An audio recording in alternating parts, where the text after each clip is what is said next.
Welcome back everybody, back to the channel for a proper baptism of fire gameplay video on the Rheinmetall Borsig Waffenträger, the new German Predator at tier 8. And this tank can mount two monstrous top guns. As you can see, the 12.8 cm Canona 44L/55 or the 15 cm Buck L/29.5. Both of them big guns, tier 10 guns. One of them does 460 damage, shoots APCR as premium ammo, and the other shoots heat, doing 640 damage.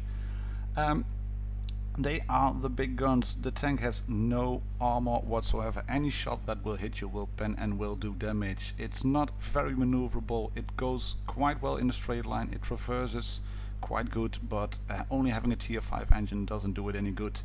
I'm using camouflage, a gun rammer and binocs as equipment. This is the ammo loadout at the moment. Some fairly sizable amount of HE shells, 6 of them, because you do a lot of damage with a 15 cm gun.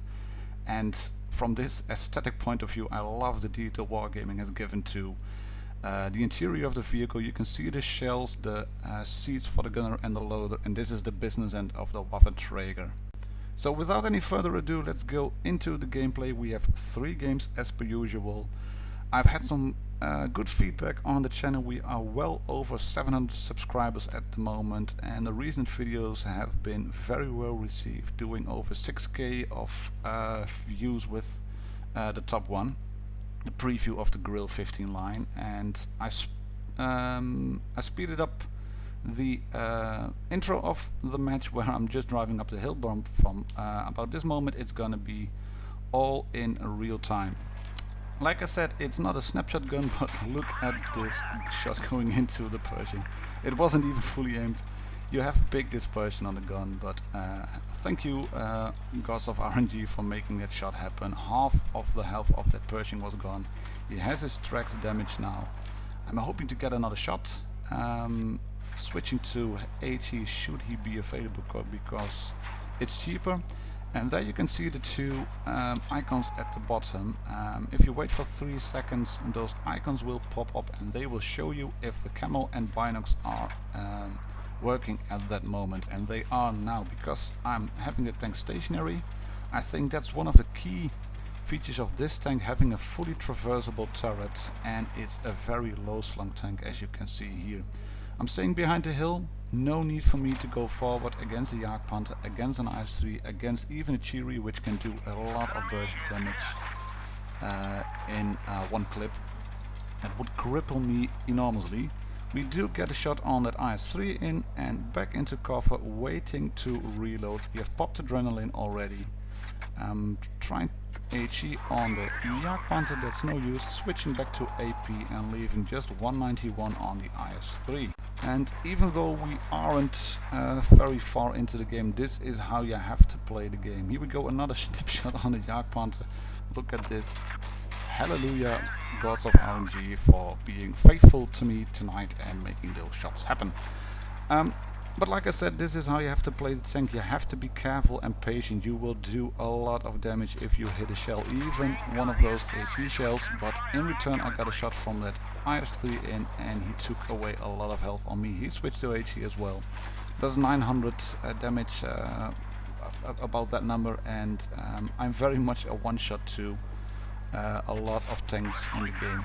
I don't know why I bounced that shot on the Indian Panzer. I have been very faithful to the gods of RNG, but it bounced on the front plate. Nevertheless, he's a one-shot now, even for a HE shot. Whack that one into the side, and we are 4-on-4 now. In the meantime, the KV-3 has been going into town and doing a proper job of capturing the base. The IS-3 monster rushes, and I know he hasn't got good gun depression. I'm predicting he might pop up over on that ridge, but he does indeed shows up over there. As you can see, he's having trouble with the gun depression. I can carefully aim a shot and take him out, and it's 6-on-4 now. KV-3 bringing the clock up to 88, 89, 90 and counting. And we're gonna win this game very easily in the end.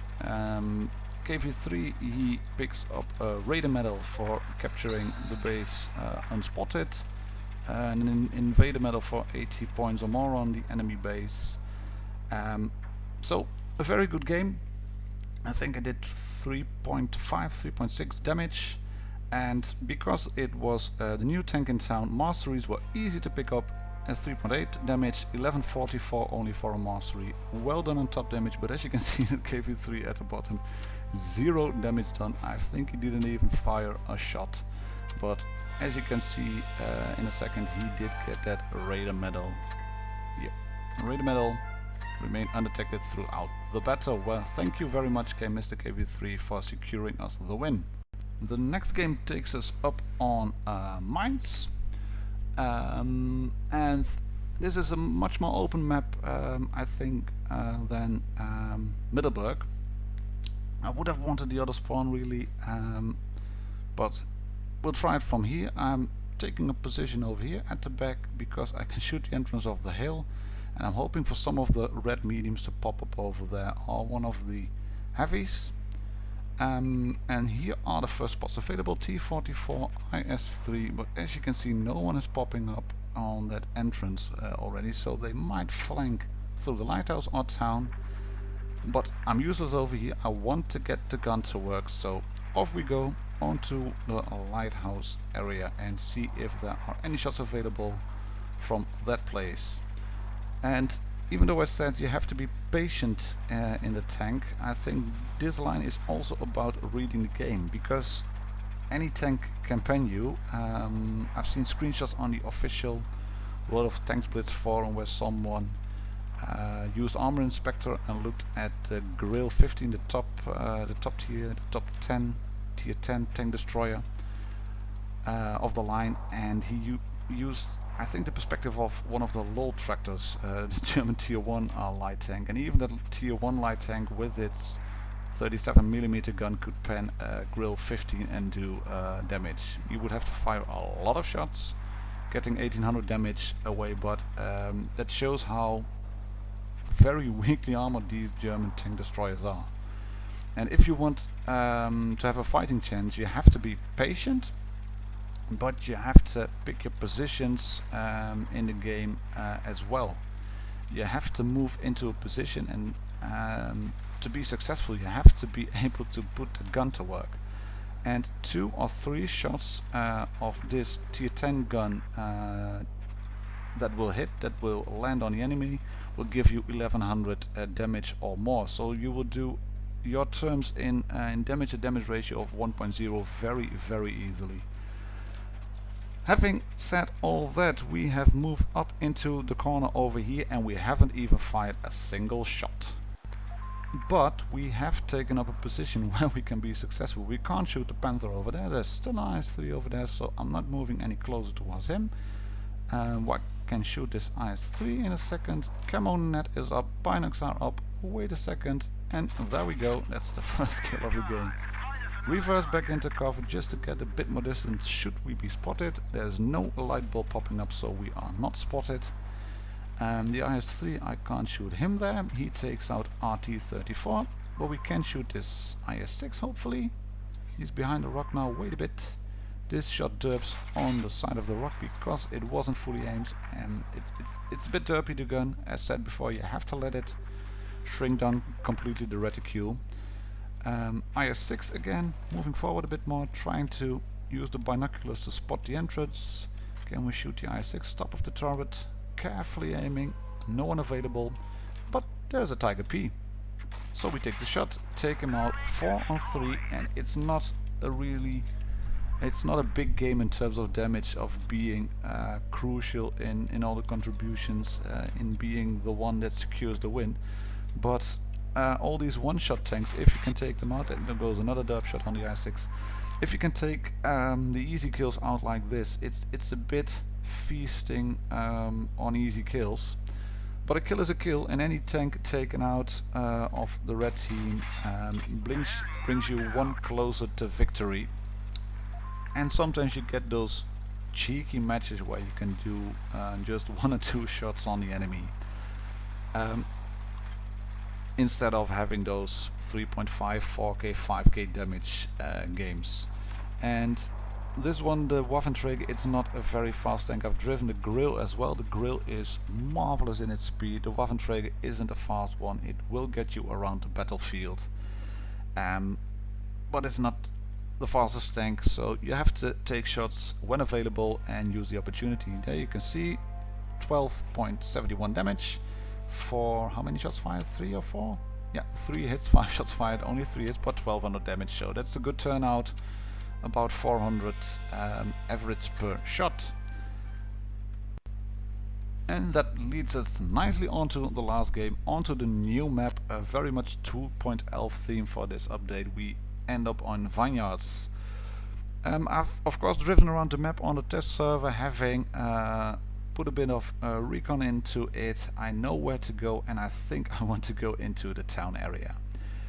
We have a T-28 there as well, and an AT-15. We don't have a lot of maneuverability because we have 2 tank destroyers with fixed guns, but we do have 2 Spics.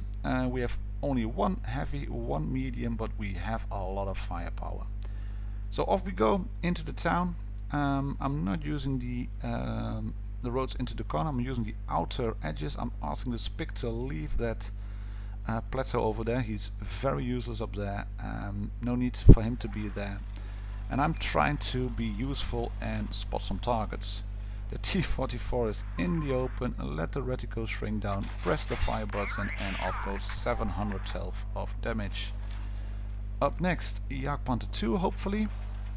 No shot available at the moment. There's a T-44 again. Can we shoot him now? I'm tagging the target, but he's behind the building. Yes, Jagdpanther 2. Move forward, stay still, whatever, but let me take a shot. Thank you very much. And we move back again into cover, keeping the houses behind me, and I'm shooting through those bushes to secure the muzzle flash. And that's the first kill of the game. We are moving on to the Indian Panzer. No shot available, carefully peeking out. T-44 is scouting for me, and I'm parking the tank here and only turning the turret. And as you can see, 3, 2, 1. There are the icons. Camo net available. We can shoot the T-44. Binocs available, and it's already 3 on 1. We are spotted. So moving back a bit. Only the Tiger 1 there, and here goes another derp shot over the Tiger 1. And that's what happens when you don't let the reticle shrink down completely. And when the Tiger gets taken out eventually here, it's already 4 on 0. 4 kills for us, 0 for the red team. They are scattered around. As you can see, we are pretty much close together. Spic on the flank. FCM is over there. No one else is spotted. There is still a red Spic plus the Black Prince. And I decided to move up onto this bridge over here, hopefully let the camo and binocs work again. I'm not moving across the cap area, because if I move across the cap and stay for just too long, any red tank will know there's someone at the cap area. Binocs only slightly activated. There's the Black Prince. The FCM is going down in a second. We are moving over the bridge. No sign of the red Spic yet, but I predict he's around the same spot as the Black Prince, because he hasn't been spotted on the left. He is nowhere near that FCM yet. So I'm moving in over here. Down goes the FCM, 5 on 0. We go up over here, use HE to finish off the Black Prince. You have a 15 centimeter gun, so you do a lot of splash damage, and you can take out targets like Black Prince even with HE. And remember, I said this gun is not about snapshot accuracy. It's not a real sniper gun, it's a big derp gun. But if you pray to the gods of RNG, you can take out a Spic on full speed with an HE shell. Thank you very much, hallelujah, gods of RNG, for this shot. And that concludes the review for today, ladies and gentlemen. I give you the Rheinmetall Borsig Waffenträger, the skateboard with a big gun on top. Loads of fun. If you land your shots, you can do big chunks of damage, 2.6 ammo. I wasn't even trying hard, but anything on the battlefield will penetrate you anyway. So be careful with that, stay safe on the battlefield. I see you all on the Blitz service on update 2.11. For now, cheers and happy tanking.